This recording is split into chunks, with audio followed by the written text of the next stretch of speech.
MBTI 유행하면서 언니한테 사람들이 질문 많이 하지 않아? 막 직업 선택할 때 그 직업이랑 어울리는 뭐 MBTI가 있는지 이런 거. MBTI 요새 그래도 좀 뜸한데 한참 나왔을 때는 엄청 유행했지. 되게 많이 얘기를 했는데 이런 유형인데 이런 직업이 맞을까? 근데 어느 정도 그 상관이 있는 것 같기는 해. 그래? 그러니까 이게 그 성격에 원래 타고난 성격에 대해서 알려주는 거라서 그 종류도 한 16가지 되니까 막 절대적이다라고 얘기하기는 어렵지만 그래도 관련이 있는 게 상담자 중에 제일 많이 그 있는 MBTI 유형이 내 유형이거든. 심리 상담사는 뭐 INFP? INFP. 어. 그리고 뭐 좀 따뜻하고 어. 어느 정도 내향적이고 그리고 직관적이고 또 유연한 부분 요런 그러니까 그런 게 이제 상담하는데 좀 적합하다라고 그런 유형을 가진 사람들이 선택을 많이 하는 직업인 것 같아. 내 주변에 동료 변호사들 보더라도 ESTJ나 ISTJ가 많은 것 같기는 해. STJ가 되게 열심히 추진력 있게 뭔가 하는 거거든. 아무래도 그렇지. 그 ISTJ, ESTJ가 그 기업에서 되게 좋아하는 유형이거든. 되게 일 열심히 하고. 모범생? 모범생이라기보다도 이렇게 특히 ESTJ는 자기 주도적이고 성취지향적이고 또 이렇게 좀 분석적이고 그런 부분이 있는데 그게 그 직업이랑 잘 어울리는 거지. 그런 사람들이 좀 더 선택을 더 많이 하는 것 같고. MBTI 뭐 좀 안 좋게 보는 사람들도 있지만 그래도 나는 16가지 유형이나 되니까 그 예전에 내향적이야 외향적이야 이렇게만 나누는 것보다는 훨씬 더 유용한 것 같아.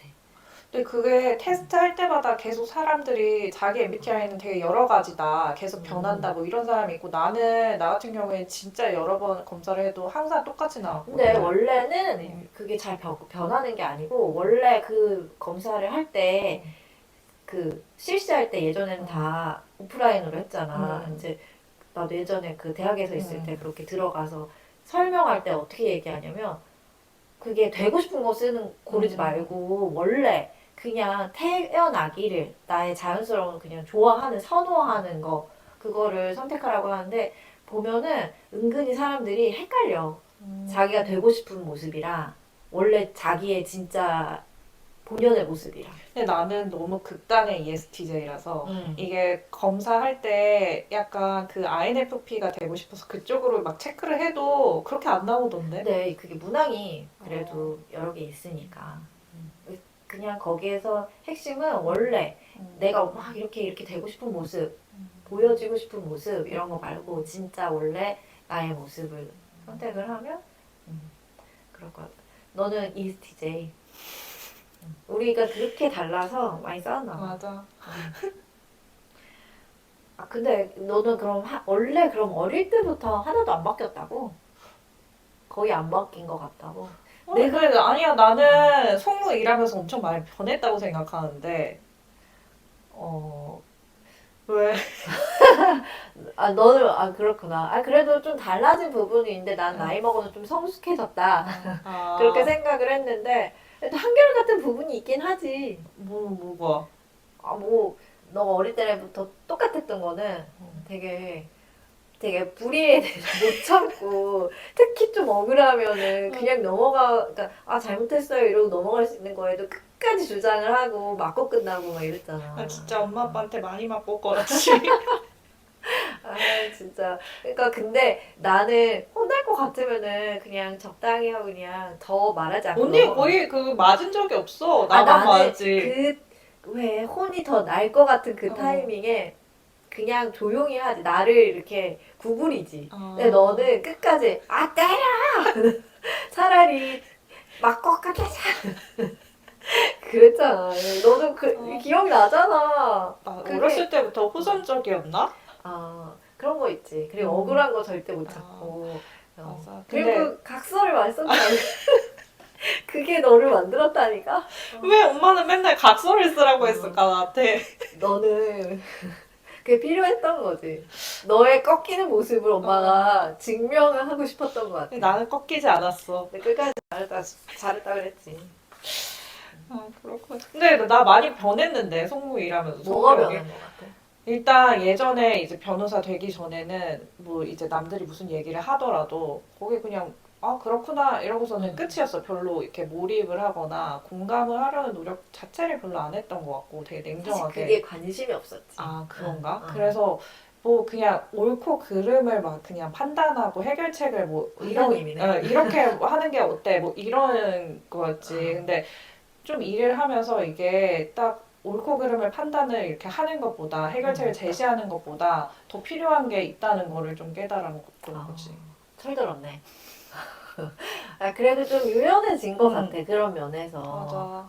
그 사람들한테 막 옳고 의뢰인한테 옳고 그름을 이야기할 거는 사실 맞아. 별로 도움이 맞아. 크게 되진 않았을 것 같은데 그 사람들은 좀 서운할 수도 있었겠다. 내가 변호사 되고서 딱 초년차 때 이제 어쏘 변호사로 일할 때 사건을 이제 대표님한테 배당을 받으면 미팅을 레인이랑 하거든. 그러니까 이제 사건 구체적인 사실관계도 파악을 해야 되고 사건 진행 방향 논의를 해야 되니까 되게 할 게 많아. 그래서 좀 시간을 컴팩트하게 쓰려고 미팅을 마음을 먹고 들어가면 대부분의 의뢰인들은 힘드니까 하소연을 엄청 하셔. 그래서 그들의 하소연이 서면에 우리가 제출하는 법률 서면에 담기기를 원하시는 거야. 근데 그때는 이게 법률 서면이랑 그 감정적인 부분이랑은 완전히 구분이 되어 있다고 생각을 해서 아 이런 거는 불필요하다. 이게 그리고 그때는 내가 막 심리 상담사의 영역과 이게 법률가의 영역이 완전 구분이 되어 있다고. 다르다. 역할이 다르다. 그래서 아, 이 부분은 서면에 쓰지 못한다. 이러고서 되게 거부를 했었어. 상당 부분은 법률 서면에 이거 담기 어렵다. 이러고서는 불필요한 주장이다. 그러고서 이렇게 잘랐다? 아, 그럴 때는 좀 섭섭했겠네. 그분들은 반응이 어땠어?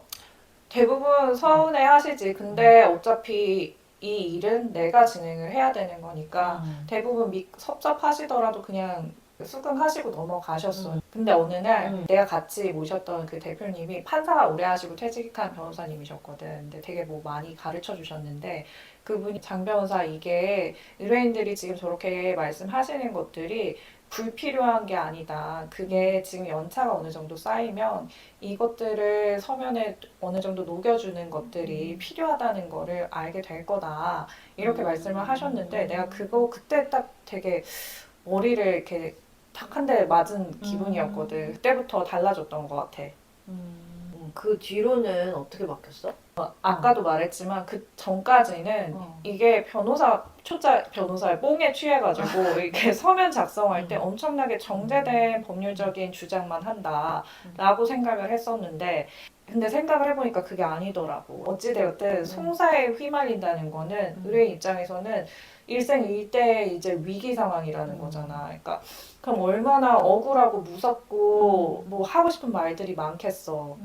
그래서 그 뒤로는 어떻게 바뀌었어? 그래서 그 뒤로는 법률적인 주장도 분명히 하긴 하지만 그들의 마음속에 있는 말을 뭐 무조건 갖다가 붙여주기는 어렵고 최대한 가다듬어서 표현하려고 했지. 그래서 그들의 억울한 상황 같은 거를 이제 서면에 잘 엮어서 구성을 해드리면 그것만으로도 되게 만족을 하시더라고. 그러니까 제출하기 전에 뭐 수정사항이 있는지 초안을 보내드리는데 그것만 보시고서도 막 감동해서 막 진짜 아 자기가 마음속에만 가졌던 그 억울함을 세상 밖으로 좀 표현을 해줘가지고 너무 그것만으로도 마음이 풀렸다. 그래서 진짜 그 과정 속에서 치유가 됐다는 표현이 있는데 그런 분들이 꽤 계셨어.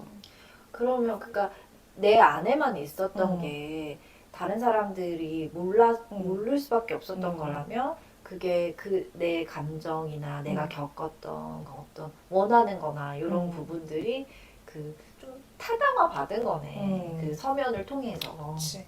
그러니까 물론 소송 결과가 중요하긴 하겠지만 이 서면을 그냥 자기 마음속에 있었던 마음의 억울함 근거리를 서면에 녹여서 이제 표현한 것만으로도 그게 제일 필요하지. 그걸 원할 것 같아. 그걸로 사람들이. 되게 치유가 됐다고 하시더라고. 사람 됐네. 근데 언니도 내가 볼 때 심리상담사 하면서 성격 되게 많이 변했어. 진짜로? 예전에는 내가 맨날 말했잖아. 엄청 잘 삐지고 예민하고 막 마음이 간장종지 같고. 난 예민하다는 소리 진짜 못 아니야, 예민했어. 그래서 되게 많이 나한테 삐졌었는데 지금 생각해보면 나는 그냥 언니야 너 왜 그러냐 사과해. 그럼 나는 그냥 미안해 이런 거 말하는데 항상 눈을 보고 그렇지. 사과를 하라고 했었는데 그 기본인데. 맞아. 근데 나도 그런 거 느껴. 왜 자꾸 삐진다는 거는 물론 상대가 안 받아주는 것도 있지만 내가 정말 내가 원하는 말을 잘 표현하지 못하는 것도 있는데 이 상담하면서 내가 그 일을 하면서 그 감정 표현을 돕는 일을 되게 많이 하잖아. 그래서 뭐 그럴 때 어땠냐? 그러면 말 잘 못하다가 그 뭐 조금 건드려 주면 사실 내가 원하는 건 이런 거였는데 그거를 받지 못해서 뭐 이랬던 것 같다라든가 내가 원하는 거를 좀 더 자세하게 표현하는 거? 오, 맞아. 나는 어렸을 때 나는 기억나지. 화를 낼지언정 난 삐지진 않았다. 그러니까 불만이 있으면 확실히 이야기를 하고 삐진 건 없었는데 언니 항상 삐졌었어. 그러니까 내가 말하지 않아도 알아주기를 바라는 그게 유아적인 마음인데 그런 것들도 나한테 있다는 거를 보게 되고 또 그럴수록 잘 표현해야 된다는 생각을 하니까 그냥 그런 것들 많이 배운 것 같아 나도. 그래서 좀 변한 게 있지 않을까? 이 심리 상담사한테 필요한 성향, 요구되는 성격 같은 게 있을까? 뭐 흔히들 이제 얘기하기로는 좀 따뜻하고 잘 들어줄 것 같고 이러면은 상담일 해보는 거 어떠냐 이런 얘기 되게 많이 하잖아. 근데 그 공감적이고 지지적이고 이런 인간적인 따뜻함 이거는 그냥 뭐라고 해야 돼? 기본적인 태도인 것 같고 그것만 가지고는 또 어려운 게 상담도 사실은 정말 그 공감하고 지지로만 되는 거는 아니거든. 그 사람이 정말 원하는 거를 보기 위해서는 본인이 보지 않고 싶어 하는 것들, 회피하는 것들, 거부하는 것들, 이런 것들에 대해서도 볼 수 있게 도와줘야 하는 건데, 그럴 때, 직접 보기 힘들어하는 부분에 대해서도 직면시키고 또 이야기를 꺼내서 진정성 있게 할 수 있는 그런 힘도 가지고 있어야 되는 것 같아. 맞아. 나 되게 가까운 지인이 심리 상담을 받기 전까지는 되게 막 혼자 내가 왜 이렇게 힘들까 그 원인을 몰랐다가 심리 상담 받으면서 이런 감정을 갖게 된 이유에 대해서 성장 과정이랑 이런 거를 좀 이렇게 객관적으로 짚어주더래. 그래서 그게 자기는 되게 자기를 돌아보는 계기가 됐다, 많은 도움이 됐다, 이렇게 이야기를 하더라고. 그럴 수 있지. 상담하는 게, 밖에서는 너 이게 부족해요. 당신이 이게 부족해요.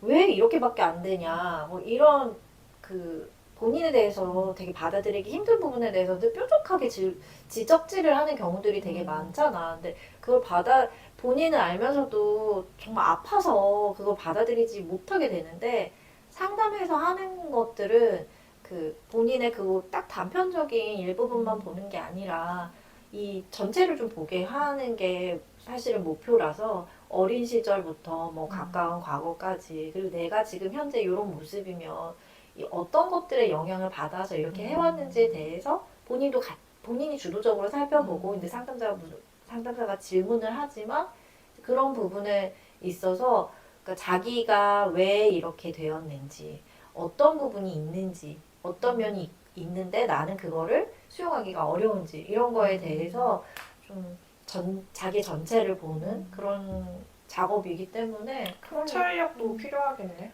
그럼 그 상담할 때 그래서 되게 필요한 게 정말 그 통찰력 그리고 작은 것도 놓치지 않는 어떤 주의력 그런 것도 되게 그러니까 별거 아닌 것 같지만 이 사람한테 좀 중요하다 싶은 것들에 대해서는 잘 감지할 수 있는 그런 예민함도 필요하지.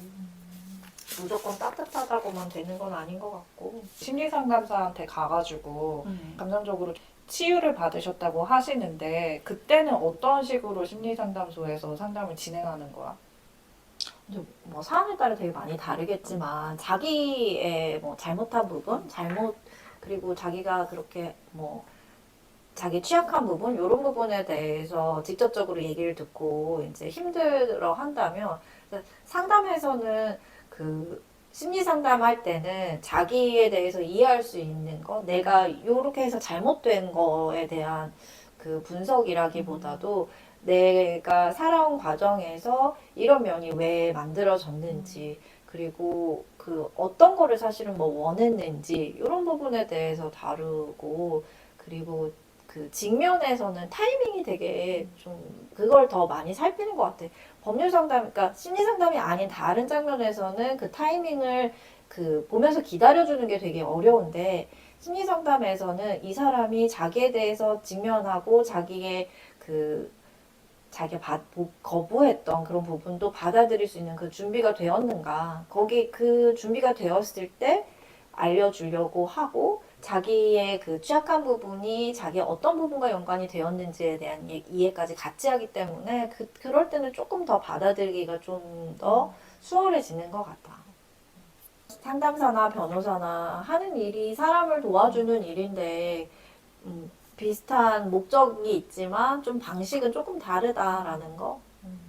그 요구되는 성향 자체도 조금씩은 다르다. 근데 뭐 딱 이런 MBTI만 그거는 하는 건 아니지. 그건 아니고 보완적인 부분이 있으면 또 도움이 나름 되겠지. 뭐 오늘은 좀 편하게 이야기를 해봤는데 어땠어? 몰라. 이건 유튜브는 항상 어려워. 어렵다. 뭐 하다 보면은 편하게 할 수 있겠지. 끝!